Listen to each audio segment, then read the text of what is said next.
1920 में Indian national Congress का session कहां पे हुआ था, वो आपको कमेंट सेक्शन में बताना है। अभी जो चीजें गलत हो रही है उनको सुधारते हुए चलना है, भविष्य अपने आप सही हो जाएगा। देखिए बहुत ही शानदार क्वेश्चन है, सिर्फ ऐसा नहीं कि रोलक टेक्ट कब हुआ था 1919 याद रख लिया और काम खत्म हो गया, ऐसे नहीं। हेलो बच्चों, कैसे हैं आप सब? आई होप आप सब अच्छे होंगे, आपकी स्टडीज बहुत ही जबरदस्त चल रही होगी। मेरा नाम है Inzamam Khan, your social science faculty. Welcome to Motion Foundation YouTube channel. जैसा कि आप देख पा रहे होंगे कि आज हम बात करने वाले हैं सीबीएसई के जरिए जो दिया गया है सैंपल क्वेश्चन पेपर। सीबीएसई की एग्जाम डेट आ चुकी है, 10th बोर्ड की एग्जाम डेट्स आ चुकी है, जिसमें सोशल साइंस का आपका पेपर होने वाला है 7 मार्च को। तो आज हम डिस्कस करने वाले हैं इस सैंपल क्वेश्चन पेपर को। मतलब इसमें हम सॉल्यूशंस नहीं करेंगे, हम इसमें सिर्फ डिस्कस करेंगे कि किस क्वेश्चन को किस तरीके से हम अटेम्प्ट कर सकते हैं, क्या डूज होने चाहिए 10th बोर्ड एग्जाम्स के लिए, क्या डोंट्स होने चाहिए, क्या चीजें करें जिससे हम ज्यादा नंबर स्कोर कर सकते हैं, वो क्या चीजें अवॉइड करनी है जिससे कि जहां से हमारे नंबर कम से कम कटें और हम ज्यादा से ज्यादा हाईएस्ट मार्क्स को अचीव कर सकें। उसके हिसाब से आज ये हमारा वीडियो रहने वाला है, या आज का हमारा जो सेशन है ये रहने वाला है। छोटा सा ही सेशन रखेंगे, सैंपल क्वेश्चन पेपर को बेस बनाते हुए चलेंगे और आपको समझाने की मैं यहां पे कोशिश करूंगा कि क्या चीजें आपके लिए फायदेमंद होगी एग्जाम के पॉइंट ऑफ व्यू से, और क्या चीजें हैं जो कि एक बच्चा बार बार बोर्ड एग्जाम्स में गलती करता है, उन चीजों को भी हम देखेंगे और यहां पे उसमें सुधार करने की कोशिश करेंगे। तो बिना किसी देरी के हम क्या करते हैं, सेशन को स्टार्ट करते हैं और इस सैंपल पेपर को बेस बना के हम समझने की कोशिश करेंगे कि क्या क्या चीजें गाइडलाइंस रहती है और क्या क्या चीजें हमें फॉलो करनी चाहिए जिससे कि हम एक बहुत ही शानदार और बहुत ही जबरदस्त मार्क्स अचीव कर सकते हैं। एसएसटी के अंदर 100 आउट ऑफ 100 भी इसमें लाए जा सकते हैं, उसमें कोई दिक्कत वाली बात नहीं है। तो जैसा कि बच्चों आप सभी जानते हैं कि जो एसएसटी का आपका पेपर रहने वाला है वो कितने मार्क्स का रहने वाला है बच्चों? 80 मार्क्स का रहने वाला है। 20 मार्क्स जो कि है ना आपके प्रैक्टिकल्स वगैरह के जो होते हैं वो है, जो थ्योरेटिकल एग्जाम आपका रहने वाला है वो है 80 मार्क्स का रहने वाला है। और इसमें टाइम अलाउ होता है आपको 3 आवर्स का, यानी कि 3 घंटे के अंदर आपको 80 मार्क्स का क्वेश्चन पेपर अटेम्प्ट करना रहता है। और ये बात सभी आप लोग अच्छी तरीके से जानते हैं। बात हम करते हैं सेक्शंस की, है ना, पूरी तरीके से समझने की कोशिश करेंगे कि पेपर में क्या क्या चीजें हैं। देखिए ये जो आपका पेपर आएगा जो एसएसटी का, हम स्पेशली बात कर रहे हैं सोशल साइंस के पेपर की, 10th बोर्ड की जो आपका पेपर आने वाला है उसमें 37 क्वेश्चंस होंगे। How many questions are there बेटा? 37 क्वेश्चंस उसमें आपके रहने वाले हैं, जिसे 6 सेक्शंस में बांटा हुआ है, A B C D E and F. ठीक है, 37 क्वेश्चंस आपको इस क्वेश्चन पेपर के अंदर मिलेंगे, जिनको 6 सेक्शंस में बांटा हुआ है, A B C D E F करके इस सेक्शंस को बांटा हुआ है। सेक्शन ए पे फोकस करना है। सबसे पहले क्या बात करनी है, सेक्शन ए पे फोकस करना है। क्या बोल रहा है सेक्शन ए? यानी कि 1 से लेकर 20 क्वेश्चंस तक। क्या बात करी हमने? जो 37 क्वेश्चंस आपके रहने वाले हैं उसमें 1 से लेकर जो 20 क्वेश्चन होंगे वो एमसीक्यू टाइप के होंगे, यानी कि 1 मार्क्स ईच होंगे। क्या लिखा हुआ है? एमसीक्यू होंगे, यानी कि मल्टीपल चॉइस क्वेश्चन होंगे, और हर एक क्वेश्चन का मार्क्स कितना होगा? 1 मार्क होगा। यानी कि यहाँ पे 20 क्वेश्चन कितने मार्क्स के हो जाएंगे बेटा? 20 मार्क्स के यहाँ पे 20 क्वेश्चन आपके रहने वाले हैं। 21 से लेकर 24, जो 21 से लेकर 24 आपके क्वेश्चंस होने वाले हैं वो वेरी शॉर्ट आंसर टाइप के होंगे, जिसमें आपको हर क्वेश्चन के कितने मार्क्स मिलेंगे? 2 मार्क्स के।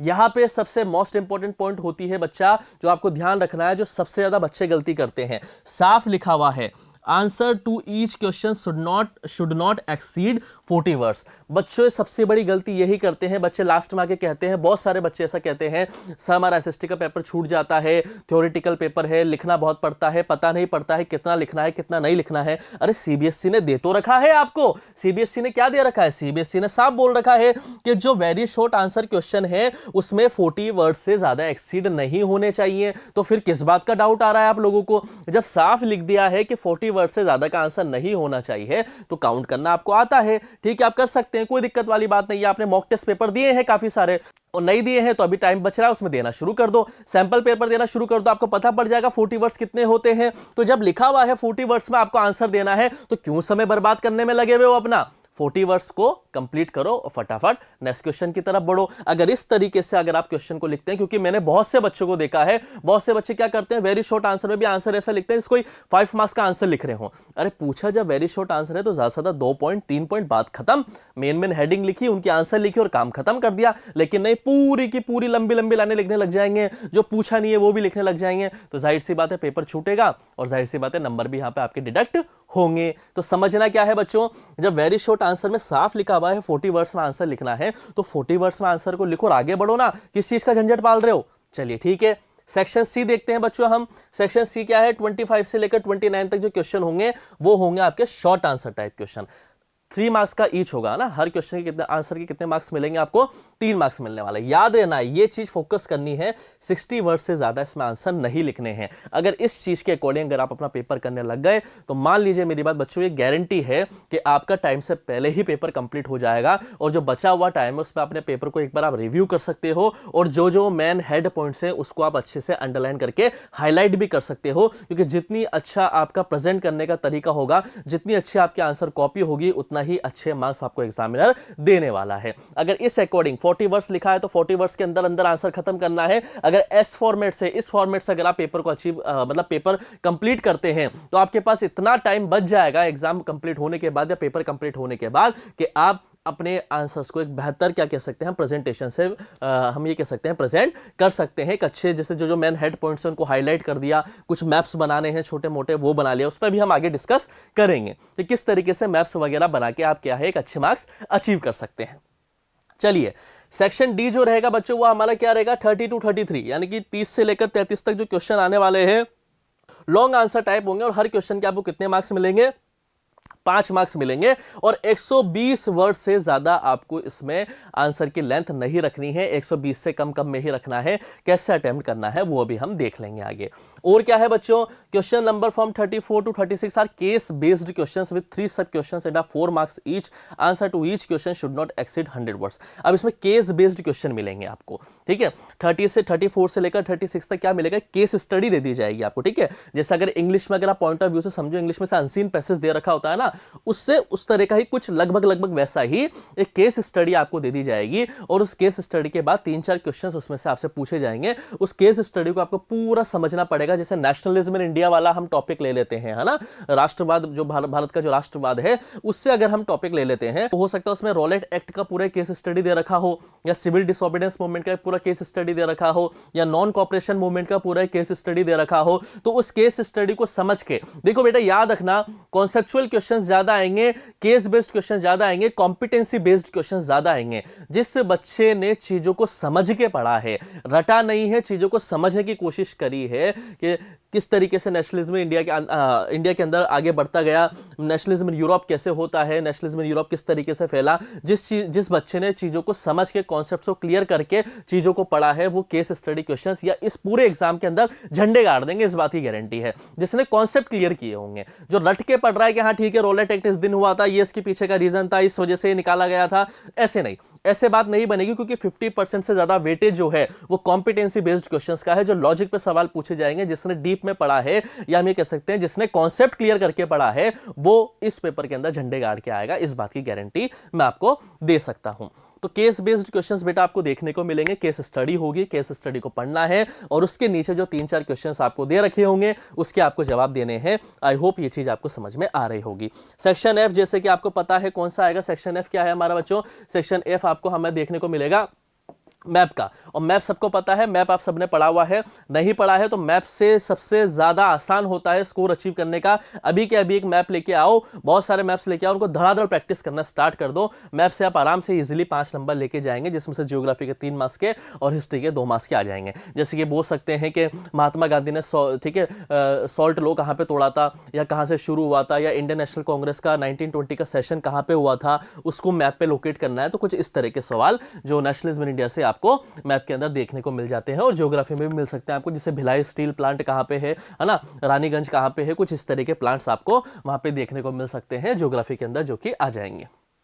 ठीक है बेटा, एक चीज जो आपको यहां पे ध्यान रखनी है वो ये है, नोट जो आपको दे रखा है, ये जो नोट आपको दे रखा है, CBQ stands for competency based question. याद रखना बेटा, कॉम्पिटेंसी बेस्ड क्वेश्चन, जिसकी अभी मैंने थोड़ी देर पहले बात करी थी कि 50% weightage allocated for competency based questions. बच्चों को लग रहा है सबसे डिफिकल्ट है, मैं कह रहा हूं सबसे आसान चीज यही है। जिसने SST को या सोशल साइंस को, चाहे वो हिस्ट्री हो, ज्योग्राफी हो, पॉलिटी हो, इकोनॉमिक्स हो, कॉन्सेप्ट क्लियर करके पढ़े हैं, उनके लिए बल्ले बल्ले है इस पेपर के अंदर, उनके मजा आ जाएगा, क्योंकि कॉम्पिटेंसी बेस्ड क्वेश्चंस का 50% वेटेज है, और यहां से सबसे जबरदस्त सवाल बनेंगे, मजेदार सवाल बनेंगे, सवाल पढ़ने में भी मजा आएगा और आप लोगों को वहां पे सॉल्व करने में भी मजा आएगा। तो ये 50% कुछ हमने गाइडलाइंस देखी है कि किस तरीके से आपको पेपर अटेम्प्ट करना है। 37 क्वेश्चंस आपके रहने वाले हैं, जिनको 6 सेक्शंस में डिवाइड किया गया है, मैप भी आ गया है। कुछ इस तरह के क्वेश्चंस आपको देखने को मिल जाएंगे बच्चों। ठीक है, समझने की कोशिश करते हैं हम। जैसे ये देखिए, identify the correct option that describes the act given below. The act was passed by the Imperial Legislative Council. It gave power to the government to repress political parties' activities and it empowered the government to detain political prisoners without trial. अब जिसने nationalism India को बहुत तरीके से पढ़ा है, इसमें क्या दे रखे हैं, कुछ स्टेटमेंट दे रखे हैं। इन तीनों स्टेटमेंट को पढ़ के बताना है कि ये तीनों स्टेटमेंट कौन से एक्ट को जस्टिफाई करते हैं। क्या वो रॉलेट एक्ट को करते हैं, या वो वर्नेकुलर प्रेस एक्ट को करते हैं, गवर्नमेंट ऑफ इंडिया एक्ट है, या इनलैंड इमिग्रेशन एक्ट है। इन तीनों स्टेटमेंट्स को पढ़ना है आपको, इन तीनों स्टेटमेंट को आपको पढ़ना है और देखना है कि कौन से तीनों स्टेटमेंट किस एक्ट को जस्टिफाई कर रहे हैं। देखिए बहुत ही शानदार क्वेश्चन है। सिर्फ ऐसा नहीं कि रोलेट एक्ट कब हुआ था, 1919 याद रख लिया और काम खत्म हो गया, ऐसे नहीं। आपको याद रखना पड़ेगा, रोलेट एक्ट को अच्छे से समझना पड़ेगा, या वर्नेकुलर प्रेस एक्ट को अच्छे से समझना पड़ेगा, गवर्नमेंट ऑफ इंडिया एक्ट को अच्छे से समझना पड़ेगा और इनलैंड इमिग्रेशन एक्ट को समझना पड़ेगा। इसका राइट आंसर क्या है वो आप सभी बच्चे मुझे कॉमेंट सेक्शन में बताएंगे।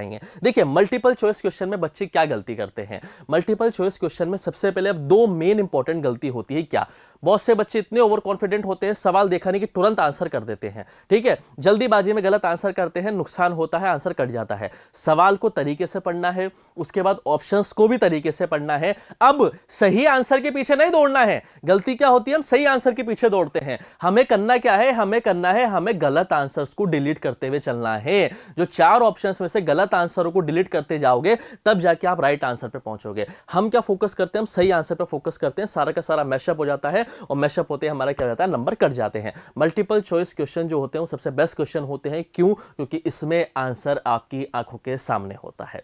थ्योरेटिकल क्वेश्चंस में तो क्या होता है, आपको आंसर लिखना पड़ता है, सोचना पड़ता है, क्रिटिकल थिंकिंग करनी पड़ती है, आउट ऑफ द बॉक्स जाके सोचना पड़ता है और उसके बाद आप आंसर लिखते हो। लेकिन इसमें क्या होता है, मल्टीपल चॉइस क्वेश्चन की सबसे खास बात ही ये मुझे लगती है कि इसमें आंसर आपकी आंखों के सामने है, बस डिलीट करना आना चाहिए। ठीक है, डिलीट करते जाओ गलत आंसरों को, सही आंसर पे अपना पहुंच जाओगे। सही आंसर के पीछे नहीं दौड़ना है, गलत को डिलीट करते हुए चलना है। जैसे वो कहते हैं ना कि भविष्य की चिंता नहीं करनी है, वर्तमान का विद्रोह करना है। अभी जो चीजें गलत हो रही है उनको सुधारते हुए चलना है, भविष्य अपने आप सही हो जाएगा। तो वही चीजें एमसीक्यू में ध्यान रखना है बच्चों। आपको एमसीक्यू में क्या ध्यान रखना है आपको, कि गलत आंसर्स को डिलीट करते हुए चलना है और सही आंसर पे टिक करके आना है और क्वेश्चन और आंसर को बहुत ही सलीके से, बहुत ही तफसीर से पढ़ना है, वरना मसला हो जाएगा। ये बात ध्यान रखना है आपको। ठीक है, ये है। तो कुछ इस तरीके से आप एमसीक्यू क्वेश्चंस अटेम्प्ट कर सकते हो, लेकिन याद रखना कॉम्पिटेंसी बेस्ड क्वेश्चंस आने वाले हैं, ध्यान रखना। जैसे which place in India is an artificial lake to conserve water that dates to 11th century. ठीक है, इन सब के आंसर आप लोगों ने वैसे पढ़े हुए हैं, कर सकते हैं आप, हम सब ये पढ़ा चुके हैं आपको। आप देख सकते हैं फॉल प्रोटेक्शन मेजर्स ऐसे क्या क्या है, ये कुछ चीजें हैं। आज मेन फोकस हमारा यही रहने वाला है कि किस तरीके से हम एक अच्छा मार्क्स अचीव कर सकते हैं और हायर, है ना, सक्सेस को पा सकते हैं। जैसे ये देखिए, विच of the following statement accurately distinguish between majoritarianism and power sharing. ये पावर शेयरिंग का कॉन्सेप्ट आया जिसमें हम एक बेल्जियम की बात करते हैं और एक श्रीलंका की बात करते हैं। पावर शेयरिंग वाला है जो आपने पढ़ा हुआ है। सवाल पूछ रहा है कि आपको इस स्टेटमेंट्स में ये बताना है कि कौन मेजोरिटेरियनिज्म और पावर शेयरिंग के बीच में डिफरेंस कर रहा है। जैसे majoritarianism emphasise the dominance of the majority community while power sharing emphasise the sharing of power among different groups. अब बहुत से बच्चे क्या करते हैं, ये पहला स्टेटमेंट पढ़ा है, ये सही लग रहा है तो उसको तुरंत क्या कर देंगे, राइट कर देंगे और आगे बढ़ जाएंगे। ठीक है, हो सकता है कि पहला स्टेटमेंट जो आपने पढ़ा है वो सही हो, लेकिन बी को भी देख ले बच्चा एक बार, सी को भी देख लेना है और डी को भी देख लेना है। डी, अब जैसे आपको पता है डी नहीं हो सकता तो डी को काट देना है, सी को काट देना है, बी को काट देना है, और फिर आपको पता लग रहा है ए इज द राइट आंसर तो ए को टिक ही कर देना है। ऐसा नहीं कि पहला दिख रहा है, पहला सही लग रहा है, टिक कर देना है। हो सकता है बी सी डी को भी पढ़ने का स्कोप आपके पास रहना चाहिए। सवाल पूरा पढ़ना है, ऑप्शन सारे पढ़ने हैं और उसके बाद ही क्या करना है, आपको सवालों को अटेम्प्ट करना है बेटा, वरना ऐसे इसको नहीं कर पाओगे सही तरीके से मार्क्स। ठीक है, तो ये कुछ असर्शन रीजन वाले आपको सवाल देखने को मिलेंगे यहाँ पे बच्चों। ठीक है, ये कुछ आपके क्या है, ये हमारा ऑब्जेक्टिव क्वेश्चन है। देखिए, जैसे Rahul has a sack of cotton but is in need of wheat and Anush has a sack of wheat and is in need of cotton. दिख रहा है बेटा क्या मसला? ठीक है, कुछ कॉमोडिटी के बदले कॉमोडिटी, वही वाला क्वेश्चन दिख रहा है। राहुल के पास एक कॉटन का गच्छा है लेकिन वो व्हीट चाहता है। अनुष के पास, Anush has a sack of wheat और वो कॉटन की तलाश में है। Under this situation both will be able to exchange their goods. जाहिर सी बात है, सामने वाले के पास वो चीज है जो मुझे चाहिए और मेरे पास वो चीज है जो सामने वाले को चाहिए। In case of absence such coincidence of wants they may not exchange their goods. Which one of the following would be the best option that describes the mutual exchange of goods and eliminate the exchange of goods. तो ये बहुत ही शानदार सवाल हैं कुछ इस तरीके से जो आपको एग्जाम में देखने को मिलेंगे। डबल कोइंसिडेंस ऑफ बॉन्ड्स यहाँ पे बन रहा है, लेकिन फिर वापस से वही चीज दोहरा रहा हूं, वही बच्चा इसमें 100 आउट ऑफ 100 एसएसटी के अंदर अचीव कर पाएगा जिसका लिखने का तरीका बहुत ही जबरदस्त होगा और जिसने चीजों को बहुत ही तफसीर से और आराम से चीजों को समझने की कोशिश करी होगी। आई होप आपको चीजें समझ में आई होगी। ठीक है, कुछ इस तरीके से देखिए इमेज बेस्ड क्वेश्चंस भी आपको यहाँ पे देखने को मिलेंगे। ठीक है, 1 से लेकर 20 तक क्या होगा बेटा, 1 से लेकर 20 तक आपको एमसीक्यू टाइप से क्वेश्चंस हमें यहाँ पे देखने को मिल जाएंगे। ठीक है, जैसे ये देखिए ये भी एक सवाल है, M gave his friend clues about a type of soil that suits for growing cotton, which of the following clues provided by M would be most useful in identifying that ideal type of soil। अब जाहिर सी बात है, इसमें सवाल देखिए कितना अच्छा पूछा गया है, इसमें सवाल इतना अच्छा बताया है कि एम ने अपने दोस्त को क्लू दिए हैं कि कॉटन को ग्रो करने के लिए किस तरह की सॉइल बेहतर होगी। तो ये सॉइल की क्वालिटीज यहाँ पे दे रखी है। It is well known for its capacity to hold moisture, it turns yellow when it is hydrated, it is rich in kankar and bhangar nodules and it is a well drained loamy soil. अब जिसने cotton को cultivate करने के लिए क्या क्या geographical climatic conditions होनी चाहिए, अगर उसको आपने अच्छे से स्टडी करा है तब जाके आप इसका आंसर दे पाएंगे। सवाल पढ़ने में और देखने में बहुत टफ लग रहा है, लेकिन आपको समझना पड़ेगा। कैसे समझना पड़ेगा कि कॉटन को ग्रो करने के लिए किस टाइप की सॉइल होनी चाहिए, वो एम ने अपने फ्रेंड को क्लू दिया है। Which of the following clues provided by M would be most useful in identify the ideal type of soil. Soil किससे कल्टीवेशन के लिए, कॉटन के कल्टीवेशन के लिए। तो ये चीज आपको देखनी पड़ेगी बच्चों। अगर आपने कॉटन कल्टीवेशन के लिए किस तरह की ज्योग्राफिकल क्लाइमेट होना चाहिए, किस तरह की सॉइल होनी चाहिए, सॉइल के अंदर किस तरह की कंडीशंस होनी चाहिए, वो अगर आपने पढ़ी होगी तो आप इस तरह के सवालों को बहुत ही आराम से कर लेंगे। द इमरजेंस ऑफ डैश, ये सिंपल क्वेश्चन है, सारे के सारे आपने पढ़े। The process of integration between different countries is called, यानी कि एक कंट्री को दूसरे कंट्री से इंटीग्रेट करना है, जोड़ना है, तो उसको क्या कहते हैं हम, जाहिर सी बातों से हम क्या कहते हैं, ग्लोबलाइजेशन कहते हैं। जहां पे एक कंट्री की इकोनॉमी को दूसरी इकोनॉमी से कनेक्ट किया जाता है, वो प्रोसेस हमारा ग्लोबलाइजेशन कहलाता है। प्राइवेटाइजेशन का मतलब आपको पता है, निजीकरण करना, यानी कि चीजों को प्राइवेटाइज करना, जिसमें ओनरशिप गवर्नमेंट के हाथ में रहती है, लेकिन उसके कंट्रोल और मैनेजमेंट जो होता है वो किसी प्राइवेट कंपनी को दे दिया जाता है, वो प्राइवेटाइजेशन होता है। और लिबरलाइजेशन आपको पता है कि जो गवर्नमेंट ने स्ट्रिक्ट रूल्स एंड रेगुलेशंस बना रखे हैं उनको थोड़ा आसान करना या उनको थोड़ा कम करना, ताकि ट्रेडिंग या इकोनॉमी बूम कर सके। तो कुछ इस तरह के बच्चों आपको क्वेश्चंस देखने को मिलेंगे 1 to 20 जो कि हमने देखे हैं असर्शन रीजन के, वो बहुत ही शानदार आपको क्वेश्चन देखने को मिल जाएंगे। याद आपको ये चीज रखनी है कि जितना वर्ड्स आपको लिखने की बोला गया है गाइडलाइन में, उतने ही वर्ड्स आपको लिखने हैं। जैसे एमसीक्यू में कोई दिक्कत है नहीं, एमसीक्यू में आपके सामने आंसर है, आपको बस टिक करना है। अब वेरी शॉर्ट आंसर आ जाता है। देखिए अब वेरी शॉर्ट आंसर आपसे पूछा जाता है, वेरी शॉर्ट आंसर में क्या बोला गया है कि 40 वर्ड्स में आपको आंसर लिखना है। तो देखिए इसमें क्या सवाल है, देखिए study the map thoroughly and mention the languages that are dominantly present in Belgium. जाहिर सी बात है, पावर शेयरिंग का वापस से सवाल आया है। पावर शेयरिंग बहुत इंपॉर्टेंट चैप्टर है, फेडरलिज्म बहुत इंपॉर्टेंट चैप्टर है, आपके इसमें नेशनलिज्म इन इंडिया है, the making of nationalism in Europe है, वो सारी चीजें आपको पता है, वो सब मैं आपको बता चुका हूं कि कौन कौन से चैप्टर्स आपके इंपॉर्टेंट है या नहीं है। अब सवाल ये निकल के आता है कि सर जो 2 मार्क्स के जो क्वेश्चंस हैं, जो सवाल ये निकल के आता है कि सर ये जो 2 मार्क्स के क्वेश्चंस है, इसमें कितने आंसर, कितने पॉइंट लिखने हैं। जाहिर सी बात है 40 वर्ड्स लिखने हैं आपको। कितने लिखने हैं, 40 वर्ड्स। जाहिर सी बात है 1 पॉइंट लिख दिया, बी लिख दिया, या जाहिर से ज्यादा 3 पॉइंट, बस मेरे हिसाब से 3 पॉइंट भी लिखना ज्यादा नहीं है। अगर आपने 2 पॉइंट भी लिख दिए हैं 2-2 लाइन के, या 2-2 लाइन के, 3 पॉइंट भी लिख दिए आपने 2-2 लाइन के, तो भी आंसर सफिशिएंट होगा, इसमें आपका काम हो जाएगा। बस आंसर आपको क्वेश्चन सेंटर्ड रखना है। क्वेश्चन में जो पूछा गया है सिर्फ वो आंसर लिखने हैं बेटा, अदर अननेसेसरी आंसर आपको नहीं लिखने हैं। लेकिन हाँ, आंसर को 40 वर्ड्स में आपको कवर करना पड़ेगा। उसके लिए आप मॉक टेस्ट की प्रैक्टिस करो, सैंपल पेपर्स की प्रैक्टिस करो, कर ही रहे होंगे, उससे बहुत अच्छा आंसर होगा। लेकिन याद रखना बेटा, एसएसटी के अंदर जो मार्क्स आप अचीव करोगे ज्यादा वो तभी करोगे। बहुत से बच्चे क्या होते हैं बेटा, पैराग्राफ में लिखते हुए चलते हैं कुछ इस तरीके से, ये ऐसे के ऐसे लिखते हुए चलते हैं। इससे क्या होता है, कॉपी भी बकवास सी दिखती है और एग्जामिनर को पढ़ने में भी सुस्ती आ जाती है कि किस तरह का है। तो एसएसटी के अंदर एक चीज को दिमाग बांध लेना है बेटा, आपको एक चीज को, बात को समझ लो अच्छे से, कि जहां मैप बनाया जा सकता है वहां मैप बनाना है, जहां पॉइंट्स में डिवाइड किया जा सकता है वहां पॉइंट्स में डिवाइड करो, ज्यादा से ज्यादा पॉइंट्स में डिवाइड करो। जैसे अगर 40 वर्ड्स में लिखना है, इसको 2 पॉइंट्स में समझा दो, ए करके लिख दिया, एक बी करके लिख दिया, या 1 करके लिख दिया, 2 करके लिख दिया।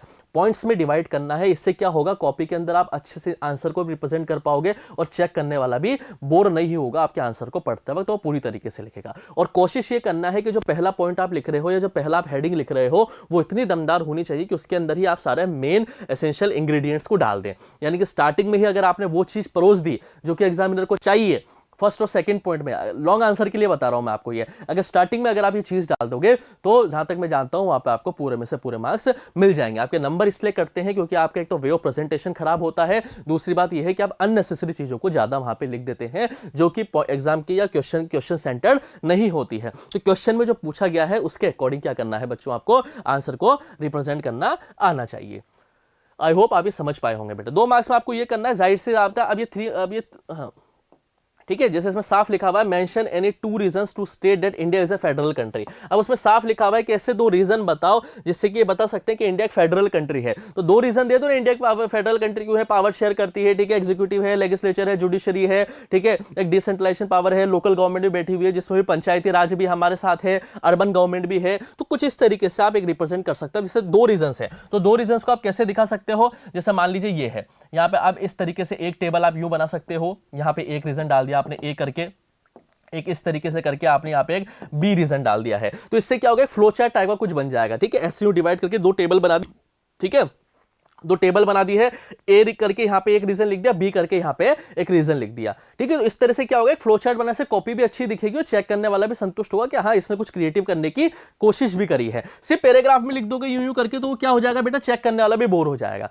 तो ऐसी चीज आपको नहीं करनी है, ठीक है। कुछ हो सके अपनी क्रिएटिविटी को दिखाना है, लेकिन हाँ इतना भी ध्यान रखना है कि टाइम पे पेपर कंप्लीट करना है, कोशिश करना है। और टाइम पे पेपर तब कंप्लीट होगा बेटा एसएसटी का जब आपने प्रैक्टिस करी हो। ज्यादा से ज्यादा सैंपल पेपर अभी करने बेटा आपको 7 मार्च को आपका पेपर है, अभी भी बहुत टाइम है। अब YouTube पे या कहीं पे भी फालतू के लेक्चर्स देखने पे समय बर्बाद ना करें, सिर्फ काम की चीजें देखनी है, जहां फंस रहे हो सिर्फ वही वीडियो देखनी है, ज्यादा से ज्यादा पढ़ना है, सेल्फ स्टडी का टाइम है। क्योंकि क्या होगा बेटा, अभी कोई वीडियो देखोगे कुछ नई चीज देखने को मिल जाएगी, किसी चीज का आपको जवाब नहीं आएगा तो आप क्या हो जाओगे, थोड़ा सा परेशान हो जाओगे कि अरे यार एग्जाम सर पे है और अभी हमें ये चीज नहीं आती है। तो ऐसा नहीं करना है, सेल्फ स्टडी पे अभी फोकस करना है, मोबाइल से थोड़ी दूर बनानी है, एक टाइम टेबल बनाना है, टाइम से उठना है, जब भी उठ रहे हो ऐसी बात नहीं है कि सुबह जल्दी उठना है, टाइम से उठना है, एक टाइम टेबल बनाना है, एक पंक्चुअलिटी रखनी है, तरीके से पढ़ाई करनी है। अभी सोशल मीडिया से बिल्कुल पूरी तरीके से दूरी बना के रखो। एग्जाम के बाद खूब सोशल मीडिया इस्तेमाल कर लेना, वैसे तो करना नहीं चाहिए लेकिन ठीक है, अभी पूरी तरीके से दूरी बना के रखो। और अभी किसी भी नई चीज को पढ़ने से बचो, ठीक है। कुछ भी एक्स्ट्रा मत लेके आओ, जो है जितना आपके पास अभी स्टडी मटेरियल रखा हुआ है उसी से काम करो। जो टॉपिक नहीं समझ में आया उसको भी इग्नोर करो, जो टॉपिक समझ में आ रहे हैं उस पर क्या करो, पहले फोकस करो। अब वो टाइम गया बच्चों कि जो टॉपिक समझ में नहीं आ रहे तो उस पर पूरा समय लगा रहे हैं, क्योंकि वो टॉपिक अगर पहले समझ में नहीं आया तो अब ऐसा नहीं है कि अब समझ में आ जाएगा, और आ भी जाएगा तो समय बहुत खा जाएगा, और समय हमारे पास फालतू थोड़ी है, समय हमारे पास फालतू नहीं है। तो अभी क्या करना है आपको, अभी जो चीजें हमने पढ़ ली है, जो चीजें हमें समझ में आ रही है उन्हीं को बार बार रिवाइज करना है, एक हाथ पे सैंपल पेपर करते जाने हैं। टाइम को ऐसा डिस्ट्रीब्यूट करो कि अगर 5 घंटे पढ़ रहे हो तो 2 घंटे रिवाइज करो और 3 घंटे लेके बैठ जाओ सैंपल पेपर। 10 बजे सुबह पेपर चालू होता है, सुबह उठो, नहाओ धो, भगवान का नाम लो, 10 बजे स्टडी टेबल पे बैठ जाओ, टाइमर स्टार्ट कर दो और सैंपल पेपर स्टार्ट करना शुरू कर दो, बिल्कुल वैसे जैसे कि बोर्ड के एग्जाम हॉल में बैठे हो। ऐसा मान के चलो कि बोर्ड के एग्जाम हॉल में बैठो, सामने स्टॉप वॉच लगा दो, 10 बजे चालू कर दो एग्जैक्ट, सब चीजें साइड में, और सैंपल पेपर करना स्टार्ट कर दो। इवेल्युएट करो, खुद ही इवेल्युएट करो, गलतियां निकालो, ईमानदारी से गलती निकालो, फिर करो। नंबर कम आ जाए, लोड नहीं लेना है, कोई दिक्कत नहीं है। यहां पे जो आप सैंपल पेपर कर रहे हो उससे क्या होगा, मोटिवेशन एक इस लेवल पे पहुंचेगा कि जब मेन एग्जाम हॉल पे आप बैठोगे पेपर देने के लिए तो स्ट्रेस बिल्कुल भी नहीं आने वाला है। तो चिल करके पढ़ना है, मस्त पढ़ना है, सोशल मीडिया से दूरी बना के रखनी है, और अभी रिवीजन पे और सैंपल पेपर पे ज्यादा फोकस करना है। उन चीजों में नहीं उलझना है जो समझ में नहीं आ रही है, अब उनको साइड में कर देना है। अब टाइम नहीं बचा है, अब से फोकस करो, जो पढ़ लिया है उसको बार बार रिवाइज करना है और सैंपल पेपर पर फोकस करना है। बस इतना ध्यान रखना है, सैंपल पेपर करो। रोज एक नहीं कर पा रहे हो तो 2 दिन में या 3 दिन में एक सैंपल पेपर करो, लेकिन करो ईमानदारी से और बार बार रिवाइज करके। 7 मार्च को सोशल साइंस का जब पेपर होगा तो मेरी इस बात को याद करोगे कि सर ने कहा था कि ज्यादा से ज्यादा सैंपल पेपर करने हैं और रिवीजन करना है। ये 2 चीजें भी अपना लो, फालतू की वीडियोस मत देखो। यूट्यूब पर बहुत सारी वीडियोस मिल जाएगी आपको कि 5 दिन में इतने ले आओ, 5 दिन में 100 नंबर ले आओ, 5 दिन पढ़ने से 100 में से 100 आ जाएंगे। नहीं, रिवाइज करना है, रिवाइज करते जाना है, बस समय बर्बाद बिल्कुल नहीं करना है, ठीक है। चलिए ये हो गया। तो कुछ इस तरह के कॉम्पिटेंसी बेस्ड आपको क्वेश्चंस देखने को बेटा मिलने वाले हैं, ठीक है। ये शॉर्ट आंसर बेस्ड, ठीक है, शॉर्ट आंसर बेस्ड क्वेश्चन है। देखिए, worker in urban area who was working in small factory was not paid his wages properly, he was forced to work extra hours under poor working conditions, there was no job security, recently he lost his job and was found selling electrical items in a pushcart. जैसे कि एक unorganised sector में काम करते हैं, unorganised sector में कोई भी जॉब सिक्योरिटी आपके पास नहीं होती है। Analyse the role of government in protecting the workers working in an organise sector. कितना अच्छा सवाल है, गवर्नमेंट का क्या रोल है अनऑर्गेनाइज सेक्टर में वर्क करने वाले। मिनिमम वेजेस एक्ट, एक चीज आपको दिमाग में आनी चाहिए, मिनिमम वेजेस एक्ट, ये चीज दिमाग में आती है, आपको याद आना चाहिए कि गवर्नमेंट के द्वारा एक मिनिमम वेजेस एक्ट पास किया गया था ताकि अनऑर्गेनाइज सेक्टर में काम करने वाले लोगों को सुरक्षा मिल सके। देखिए, agriculture gives boost to the industrial sector. Agriculture क्या करती है, इंडस्ट्रियल सेक्टर को बूस्ट करती है। इस स्टेटमेंट को जस्टिफाई करना है 3 रेलेवेंट पॉइंट्स। अब साफ लिख दिया है कि 3 रेलेवेंट पॉइंट्स, अरे लिख तो दिया है, अब और क्या चाहिए तुम्हें और किस बात का प्रमाण चाहिए। लिख दिया है 3 रिलेवेंट पॉइंट में समझाना है, तो 3 रिलेवेंट पॉइंट लिख दो, 2-2 3-3 लाइनों के, ए बी सी डी करके या 1 2 3 4 करके या फ्लो चार्ट समझा के एक मैप बना दो कि प्राइमरी सेक्टर से जुड़ा हुआ है इंडस्ट्रियल सेकेंडरी सेक्टर और सेकेंडरी सेक्टर से जुड़ा हुआ है टर्शरी सेक्टर। रॉ मटेरियल नहीं आएंगे तो इंडस्ट्रियल सेक्टर कैसे बूम करेगा। स्टेटमेंट लिखा है agriculture gives boost to the industrial sector, जाहिर सी बात है इंडस्ट्रियल सेक्टर में रॉ मटेरियल कहां से आएगा, एग्रीकल्चर से ही तो आएगा। तो बिना एग्रीकल्चर के तो सारे सेक्टर क्या है, आपस में इंटरलिंक्ड है, कनेक्टेड है। प्राइमरी सेकेंडरी टर्शरी बोले तो एग्रीकल्चर सेक्टर, सेकेंडरी सेक्टर या मैन्युफैक्चरिंग सेक्टर, या हम कह सकते हैं टर्शरी सेक्टर और सर्विस सेक्टर भी हम कह सकते हैं। तो 3 रिलेवेंट पॉइंट्स में लिखा है। अब इसमें कुछ बच्चे दिमाग लगाएंगे अपना, जबरदस्ती 5-6 पॉइंट लिख के आ जाएंगे। 5-6 पॉइंट लिखने में तब भी आंसर, तब भी मार्क्स कितने मिलेंगे, 3 ही मिलेंगे। 5-6 पॉइंट लिख के आओगे 3 रिलेवेंट पॉइंट में, तब भी आंसर, तब भी आपको नंबर जो है 3 ही मिलने वाले हैं। नुकसान क्या होगा, नुकसान ये होगा कि समय बर्बाद कर दोगे, और इस समय का पता चलेगा जब आप पहुंचोगे 31 से लेकर 34 तक के क्वेश्चन पे। घड़ी देखोगे तो पता लगेगा कि 1 बजने वाले हैं, यहां फंस जाओगे। जितना पूछा है, जितने वर्ड्स की लिमिट दी गई है ना, सिर्फ उतना ही आंसर लिखना है, फोकट का दिमाग नहीं लगाना अपना, इतना ध्यान रखो बस, ठीक है। चलो, और क्या है, the Indian constitution provides 3 list to distribute the legislative power. जाहिर सी बात है, कॉन्स्टिट्यूशन ने 3 लिस्ट दे रखी है, यूनियन, स्टेट और कॉन्करेंट। यूनियन लिस्ट वो लिस्ट होती है जिसमें सेंट्रल गवर्नमेंट कानून बनाएगी, स्टेट लिस्ट वो होती है जिसमें स्टेट के अंदर जो कानून बनाएगी, और कॉन्करेंट लिस्ट वो लिस्ट होती है जिसमें यूनियन और स्टेट यानी कि सेंट्रल और स्टेट गवर्नमेंट मिलकर, यानी कि केंद्र सरकार और राज्य सरकार मिलकर कानून बनाती है। तो कोई ऐसे 2 सब्जेक्ट बनाते हैं, बताने हैं जो यूनियन लिस्ट के अंडर में आते हैं, तो आप बता सकते हो करेंसी है और बैंकिंग है, वो 2 सब्जेक्ट बताने हैं, समझा भी सकते हो। और in which list the subject education is included in why. अब देखिए इसमें क्या है, इसको 3 मार्क्स में कैसे रिप्रेजेंट करोगे। इसमें देखो क्या लिखा है, state any 2 subjects that are included in the union list. कोई ऐसे 2 सब्जेक्ट जो यूनियन लिस्ट के अंडर में आते हैं, तो यूनियन लिस्ट समझा दो कौन से होते हैं, कितने सब्जेक्ट आते हैं। स्टेट लिस्ट समझा दो क्या होती है, उसमें कितने सब्जेक्ट आते हैं। कॉन्करेंट लिस्ट क्या होती है वो समझा दो, उसमें कितने सब्जेक्ट आते हैं ये बता दो। और 2 सब्जेक्ट कौन कौन से यूनियन लिस्ट में आते हैं, करेंसी और बैंकिंग, वो लिख दो। और एजुकेशन जो है वो किस लिस्ट में आता है और क्यों आता है ये भी बता दीजिए, ठीक है। इसमें एक अमेंडमेंट याद आएगा, कमेंट सेक्शन में याद करना है कि एजुकेशन यूनियन लिस्ट का विषय है, स्टेट लिस्ट का टॉपिक है या कॉन्करेंट लिस्ट का टॉपिक है, और किस अमेंडमेंट के तहत इसको एक लिस्ट से दूसरे लिस्ट में ट्रांसफर किया गया था वो भी बताना है आपको कमेंट सेक्शन में। क्लियर बच्चों, आई होप आप चीजें समझ पा रहे होंगे, ठीक है। सैंपल पेपर आपको करने हैं, बहुत जबरदस्त सैंपल पेपर करने हैं। देखिए, how would you evaluate Napoleon as an administrator who created a more rational efficient system, elucidate the suitable examples. जाहिर सी बात है, क्या बताया उसने, सवाल देखिए कैसे घुमा फिरा के पूछेगा, सारी की सारी चीजें पढ़ी हुई है आपने, Napoleonic code, civil code of 1804। सवाल देखिए क्या है, हाउ वुड यू इवैल्यूएट, देखिए सवाल क्या है, आप किस तरीके से इवैल्यूएट करोगे नेपोलियन को एक प्रशासक के रूप में। Who created a more rational efficient system, जिसने एक रैशनल और एफिशिएंट सिस्टम क्रिएट किया था। सुटेबल एग्जाम से एलुसिडेट करना है, यानी कि यहाँ पे सिविल कोड ऑफ 1804 से आपको समझाना पड़ेगा कि नेपोलियन ने किस तरीके से एक मोर रैशनल और एफिशिएंट सिस्टम को जन्म दिया था। तो बिल्कुल सिंपल सी बात है, वही चीज है, सब चीजें आप पढ़ के बैठे हुए हो, कोई दिक्कत वाली बात आपको नहीं आने वाली है। बहुत ही सिंपल पेपर आएगा, बहुत ही सिंपल, बस आपको रिवाइज करना है बेटा, और सैंपल पेपर को ज्यादा से ज्यादा प्रैक्टिस करना है, बिल्कुल जैसे कि बोर्ड में आपका टाइमिंग रहने वाला है।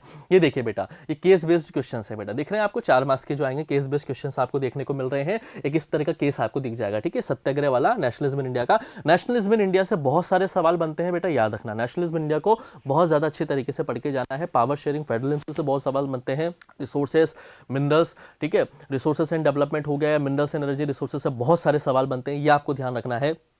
Making of nationalism in Europe है और आपका ये है नेशनलिज्म इन इंडिया। यहाँ से बहुत सवाल बनेंगे आपके, ये बात ध्यान रखना है। एक एक मूवमेंट आपको क्लियर होना चाहिए, वो मूवमेंट क्यों हुआ, कब हुआ, किसकी वजह से हुआ, क्यों बंद करा, फिर क्यों चालू करा, ये सारी चीज़ें आपको पता होनी चाहिए। तब कौन सी किताब किसने लिखी, कब लिखी, ये सारी चीज़ें ही। बहुत सिंपल पेपर देखने को मिलेगा, बहुत सिंपल। ये केस बेस्ड क्वेश्चन है, ये केस पूरा आपको पढ़ना पड़ेगा और उस केस के हिसाब से आपको क्या करने हैं बच्चों, आंसर यहाँ पे देने होंगे। क्लियर? ये है, देखिए जैसे ये आ गया है महाराष्ट्र स्टेट लोग western India with population of 110 million, ठीक है। मेन वाटर रिसोर्सेज का एक सवाल आया है ये, ठीक है। तो कुछ इस तरह के केस स्टडी क्वेश्चंस आपको देखने को मिलेंगे और ये सबसे सिंपल सवाल होते हैं। एमसीक्यू और केस बेस्ड क्वेश्चन सबसे सिंपल सवाल होते हैं क्योंकि इसमें लगता है सिर्फ लॉजिक और आंसर आंखों के सामने आपके होता है। मैप जो कि आप सब कर चुके हैं, देखिए मैप वही आ गया जैसा कि मैंने आपको स्टार्टिंग में एग्जाम्पल दिया था। 2 हिस्ट्री के आएंगे क्वेश्चन और 3 आएंगे ज्योग्राफी के। Indian national Congress session at this place in 1920 में इंडियन नेशनल कांग्रेस का सेशन कहां पे हुआ था, वो आपको कमेंट सेक्शन में बताना है। देखिए the place where Mahatma Gandhi broke the salt law, वो जगह जहां पे महात्मा गांधी ने सोल्ट लॉ को जाके तोड़ा था, वो जगह आपको क्या करनी है, इंडिकेट करनी है। जैसे देखिए यहाँ पे जैसे इंडिकेट कर रखी है, कुछ इस तरीके से आपको इंडिकेट करनी पड़ेगी बेटा। समझ पा रहे हैं या नहीं समझ पा रहे हैं? बहुत सिंपल सवाल आएंगे। नेशनलिज्म इन इंडिया से मैप से सवाल बनेगा, ध्यान रखना। On the same outline map of India label in 3 of the with following suitable symbols. अब देखिए क्या लिखा है, सवाल को बहुत अच्छे से पढ़ना है।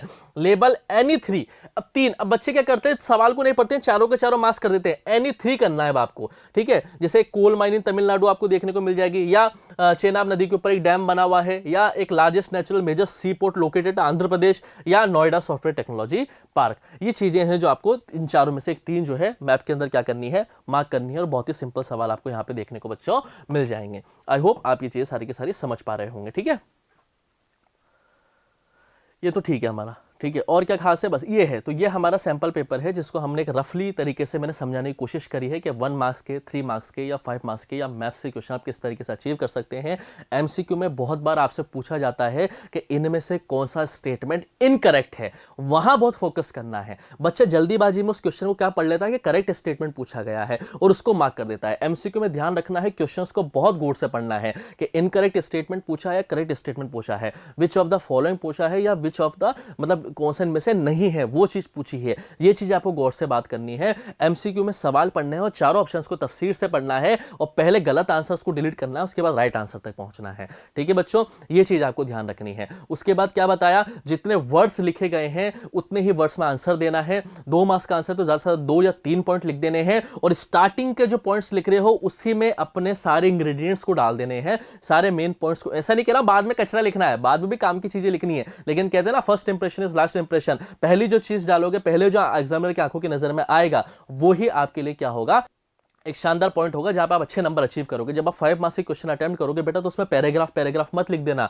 अगर कहीं पे मैप आ सकता है तो हल्का सा छोटा सा मैप डिजाइन कर लो, प्रैक्टिस कर लो, हल्का फुल्का सा, जैसा भी टूटा फूटा आप कर सकते हो। और ये सब, और ये चीजें जो हाईलाइट करते हो, अलग अलग पेनों से लिखते हो, ये कर लेना, लेकिन जब टाइम पे कंप्लीट हो जाए पेपर, उसके बाद चीजों को हाईलाइट करना बेटा।